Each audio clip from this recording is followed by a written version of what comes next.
Okay. Oo. Ang dami raw naghihintay sa Ang dali ako kanina eh. Oo. Ito, Juday. So, once and for all, gusto niya talaga mabasa mo itong pinadadala ng mental health mo eh. Kasi para mabisita mo siya sa mental hospital, diba? Congrats nga kayo ng congrats ni Juday and Ryan and Mrs. Carlos sa pag-i-enjoy nila sa pakikinig sa mga pag-o-cry, panlalait, ang pampahiya, etc. mo kay Piolo, no? Pagbasa mo rin ito kay Juday, no? Wala bang matalig Juday, kaya binasa ko na ito, no? Para sa kanya. Oo, para makinig yun ng iba. Nag-enjoy ka rin pag ino-cry kong papa ko? Nag-enjoy ka nga ba, Juday? No comment. Oo, diba? O, paano yan? Naku ba, ano? Di mag-detect ulit si Mental. Pag-comment mo. Diyan, diba? Oo. Yun eh, ito.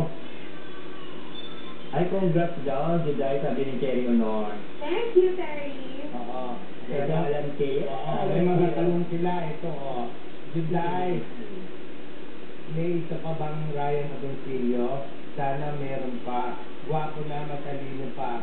Ryan, magparami ka nga. Oo, para meron din ako. Para meron din ako. Mga gremlin, pag nabasa dumadami. Oo, di ba? May kambal siya. Nasa-Amerika lang Hollywood ang kambal yan, di ba? Bida naman din sa pelikulang Harry Potter. Juday, gusto ko lang po ipaalam kina Juday at Ryan, kami ng KKK, grupo po kami, anim kami. Ang galing-galing ng lahat at enjoy ang buong movie. Congrats po, sana po makita mo kayo in person. Ay, punta ka dito ngayon. Wala ng tagig. Punta ka dito ngayon para makita mo in person. Kaya Ana, from Bataan, maraming salamat. Hi, Norberto. Oo, dami talaga. Ha? Kulang pala sa iyo yung kung dilati mo lahat yung dahil sa paggabi, kulang pa lang, abuti pa lang alas 10 sa umahan ng awards night. Oo nga, di ba napakiyaw ng lahat yung yung award? Oo. Diba? First time. Congrats kay Joey. Joey na.